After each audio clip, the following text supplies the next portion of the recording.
Well, what are we doing today? What are we even doing here at this secret location? 19 degrees north, 99 degrees east. Well, it's time to do a boil test, just like Hiram Cook used to do back in the old days. So we have the Swedish M40 from 1944 versus Dave Canterbury's Pathfinder School, Pathfinder PFM40 from Self-Reliance Outfitters. And we've got a range of burners here. This one is a Svea dating from 1962. And do you know what happened in 1962? That's when the Beatles had their first hit, Love Me Do, which reached number 17 in the UK charts. And we've got this lovely Svea burner, which was really badly abused. This is from 1964. That's when the Beatles hit the charts big time in the US with singles like Twist and Shout. This one came to me completely black, like they'd burned kerosene and everything in it, but it cleaned up nicely and works perfectly.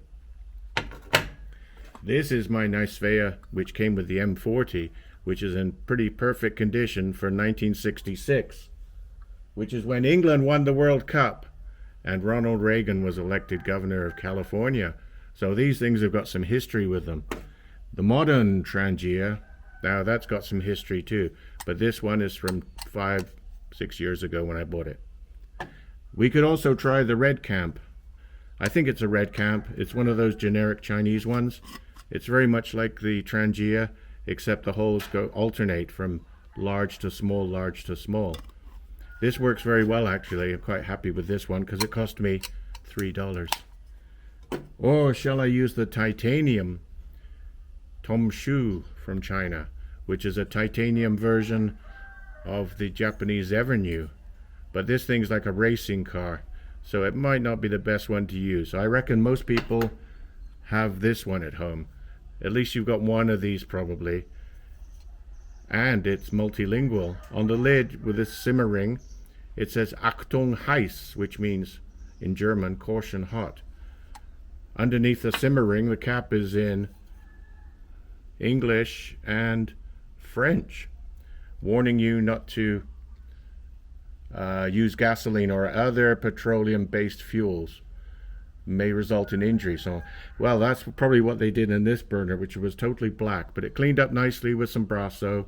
And this is the burner we will use today. It's had some use, but to make it fair, we'll do a boil test with the PFM40, and then we'll do a boil, or we'll start with the M40 first, I think, and do a boil test with the M40. Now, Hiram, bless him, he used 2 cups of water as the standard. Now, most water doesn't come in 2 cups. So we're going to use this bottle, which had originally 460 milliliters of water. 2 cups is actually 473 milliliters. So I've actually topped these bottles up to 473. So we'll use 1 bottle for the Swedish mess kit and 1 bottle for the PFM40. And in case you didn't know, 1 gram of water equals 1 milliliter. So you can always measure it out using weight if you want to. But these are exactly 473 milliliters or grams of water, just to make it scientific. Okay, now one subscriber, I hope he's a subscriber. At least we were up to almost 800 now. So thanks for subscribing. If you do, it means that you actually are watching the videos and like what we see. So thanks for doing that. We really appreciate it. One subscriber asked, what's the weight of the pots? Just the pots without the windshield. So we'll go ahead and weigh these and see how much the individual pots weigh, excluding the pot stand. So we'll start with the Swedish M40 pots.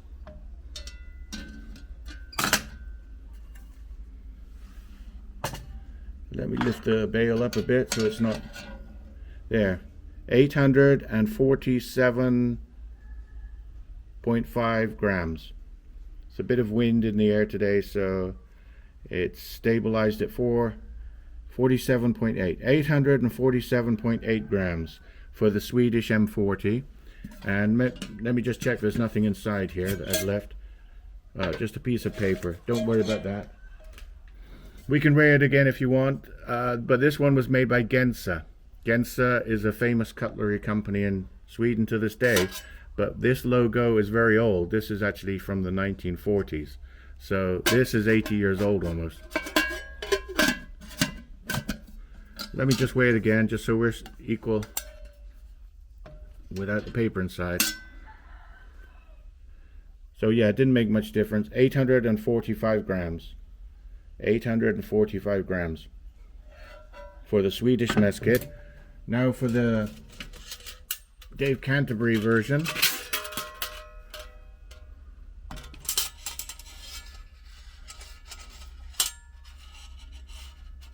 I could get this to stay up here. Let's just get this out of the way. I hook it up here. This is only 618.6 grams. So the steel in the Dave Canterbury, although it's 304 stainless, is much thinner gauge. So based upon physics, and there's nothing inside, so based upon physics and this being thinner, the heat transfer to the water is probably going to be quicker, I reckon. So we reckon this one will boil first. So we'll get set up to boil with the M40, and then we'll come back to you in a minute.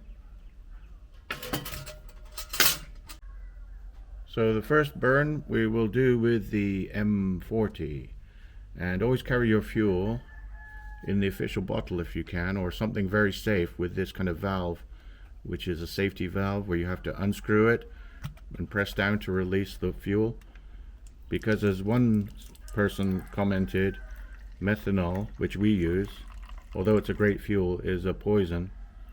And with all the recent news about methanol, you've got to be very careful because you don't want to ingest it. That should be enough for the first burn.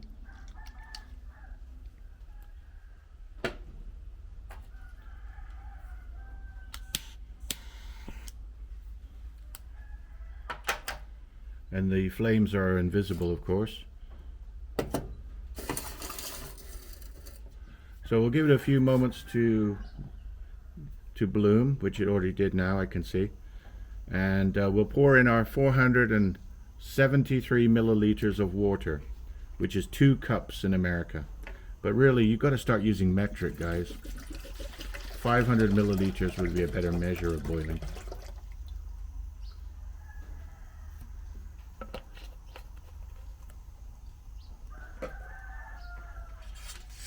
And I've got my thermometer ready here to go here. This is a thermometer set to alarm on at 95 degrees, because with our elevation at over 3,000 feet, or about 1,000 meters, and the water temperature is 26, by the way, at this elevation, then water, as you know, boils at a lower temperature. So our water actually boils at 95. So this is a test for, let's say you're camping and you're at a mountain of 3,000 feet. This will be for you guys. So we'll put this here and get this ready. Put this on and start timer, and I'll use the lid as best as I can to seal it like this. I have the wire coming out, so I have to leave room for the wire. So it's timer started. It's 27 degrees already, the water, and we're 18 seconds, 20 seconds into this with a set boil temperature of 95. So we're gonna start hearing the alarm as soon as the water reaches boiling point. Meanwhile, what are we gonna do with this water? Well, we might as well make some coffee with the AeroPress Go. So I'll get this ready to go to make some coffee. And the best coffee is always the coffee you roast yourself and you grind yourself. So This is my easy presso grinder, and some beans I roasted here, because in the mountains here we grow the best coffee.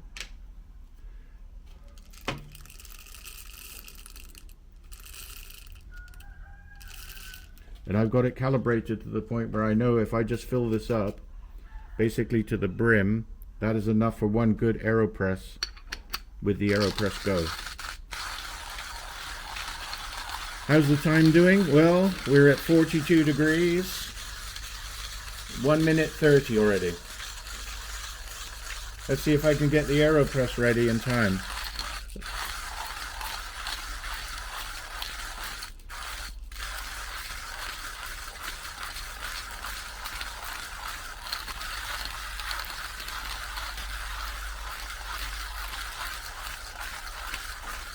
These easy presso grinders are really good, by the way. This one is the Q2, and they can actually grind for espresso. I've got it set for the AeroPress right now, but I've actually used this with the Wakeiko Pico Presso to make espresso while camping. So it's a really good grinder, and it's not very expensive. A little under $100. But it's a really, really good grinder.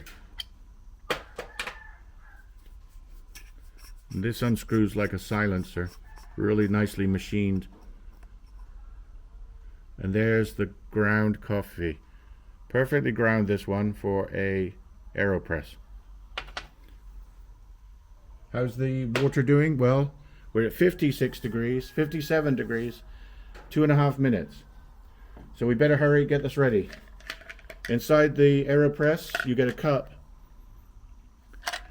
and you get a little scoop, which I don't use, and what I call the hockey stick. This is the stirrer. So you can stir it with this little collapsible hockey stick, I call it. Stirrer.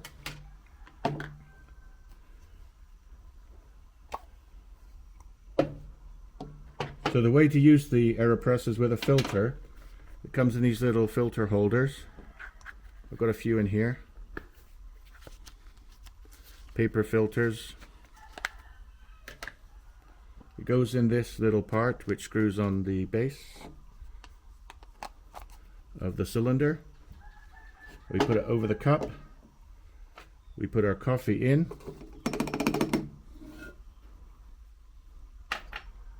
And then we're waiting for the water to boil. So in the time it takes to boil, which is not too long really, probably going to be about 7 minutes in my experience, you can actually get your coffee set up ready. It comes with this little rubber cap to keep everything together.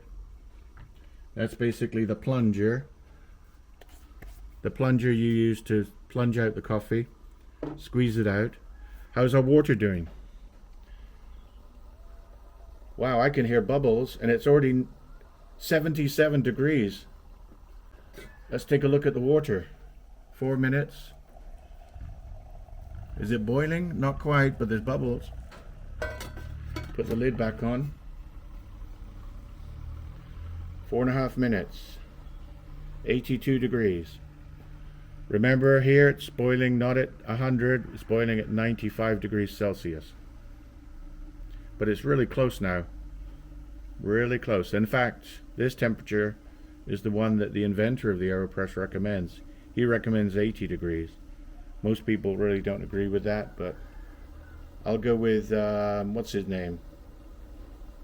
Hoffman. James Hoffman. If you like coffee, then you should like James Hoffman's channel. He really knows his stuff. Wow, you can really hear it now. Sounds like it's boiling. Let's take a look again. Wow. Pretty close to a rolling boil. Rolling boil should be at 95.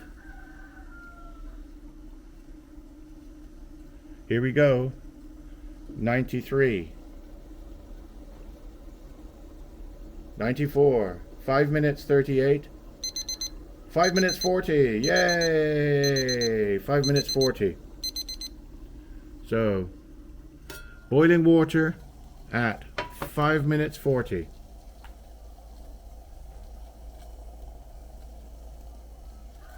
Now I'll take it off and make the coffee. We'll just cut away for a moment while we get set up for the coffee. Right, so the Trangia burner's snuffed and it's cooling down. Meanwhile, I'll pour my water. Let me get a cloth here so I don't burn myself. We'll pour the water into the AeroPress.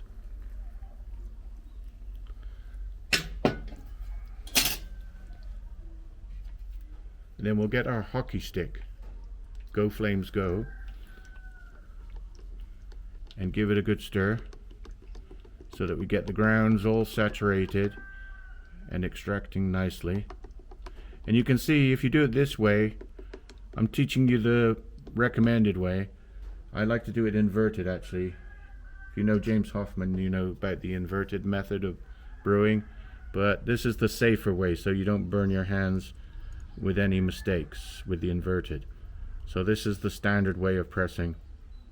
And I should have waited a little bit longer, but I'm in a hurry to get my coffee today.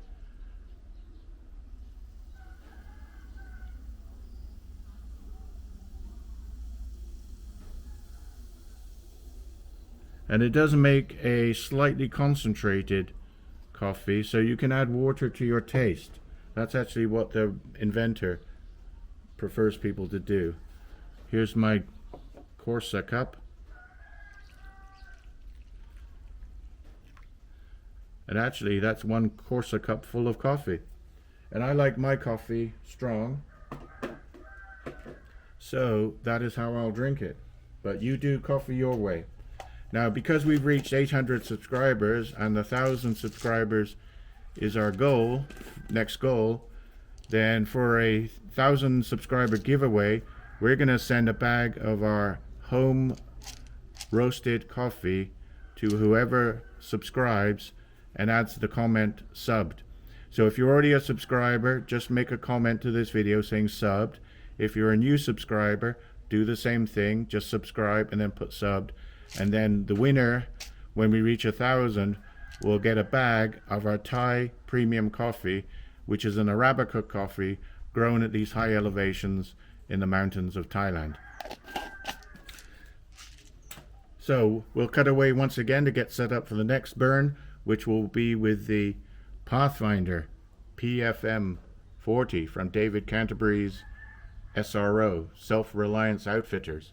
Will it be faster? Well, it might be because it's thinner gauge steel. We'll come back and see in a minute. Okay, we're back, and it's been about 5-10 minutes, so the burner has cooled down completely. I snuffed it, but I'm going to add some more fuel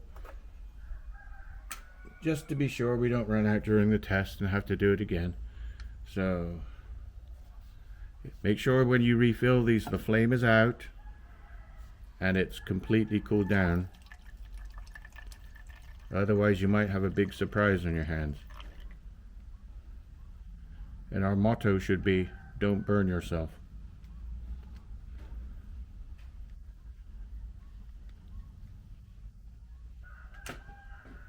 So we'll start this up, give it time to bloom. Before we do that, we've got to raise these little internal pot stand hinges. And it's bloomed already, so we'll get the water ready.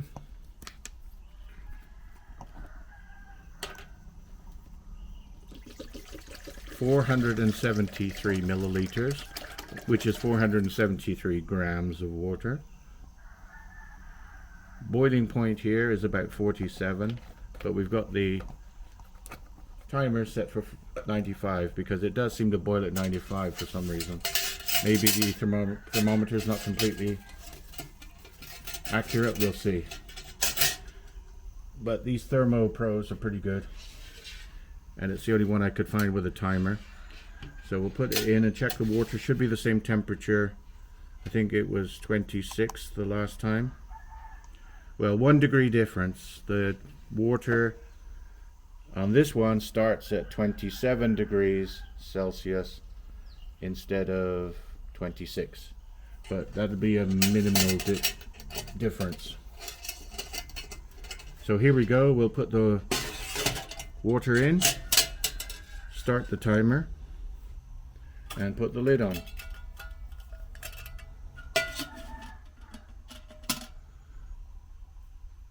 So there we go, 10 seconds in, water 27 degrees with the Pathfinder PFM40 in stainless steel, which actually, by the way, it's a replica or reproduction of the Swedish M44, which was in aluminum, which is why the lid here is slightly different. It's got a shoulder to it, and it's got the rivets here, which it wouldn't have on the real steel one, like the one we just showed you, not the PFM, but the M40.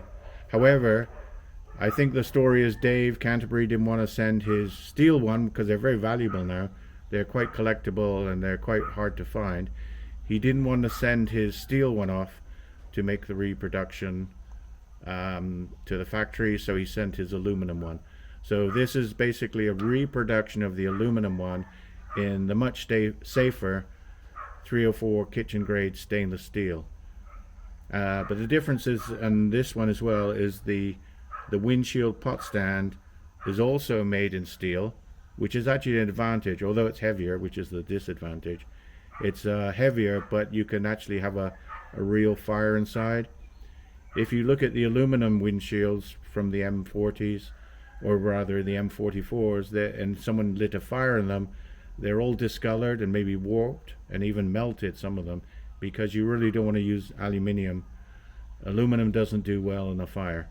Plus there's always that risk of perhaps being linked to Alzheimer's. Anyway, I'm just going to enjoy my coffee here a second in my Corsa cup.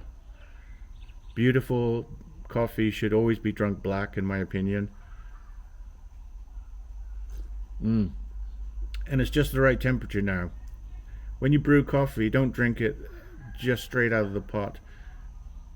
Drink it when it's cooled down for 3 or 4 minutes. How are we doing on the time? 2 minutes, 19 seconds, 52 degrees. This pot's going to be hard to lift off when it's so close to the flames.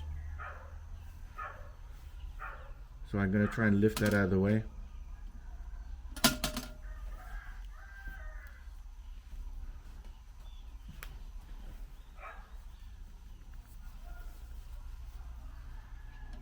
Luckily I've got my cloth here.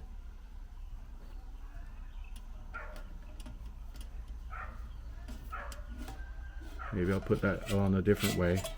So I'm going to put this on. How's the water doing? Well, it's got bubbles already. It's got nice bubbles coming.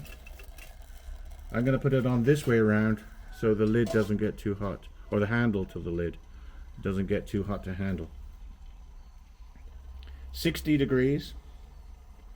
And remember, this is the one which we think, if we use logic, maybe it's not going to be logical, maybe it's going to be slower. But according to logic, with the thinner gauge steel, maybe this one will be faster to boil.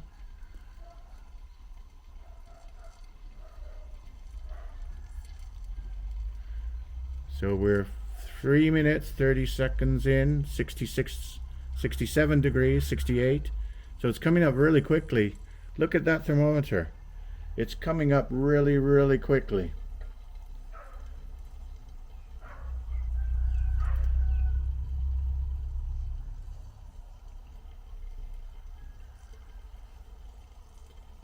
And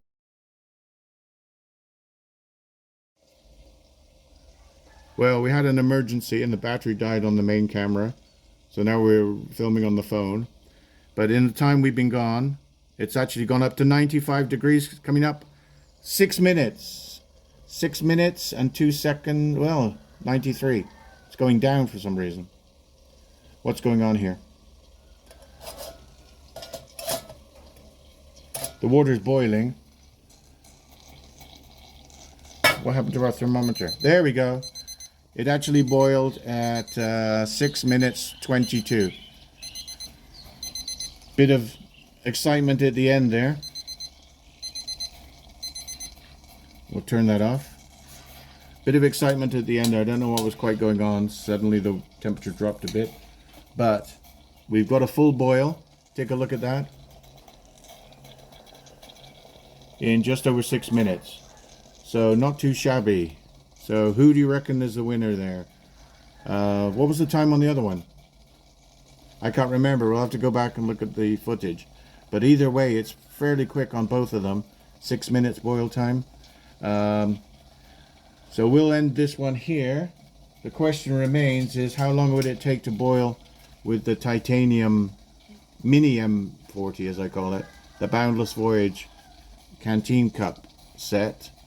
That could be our next video.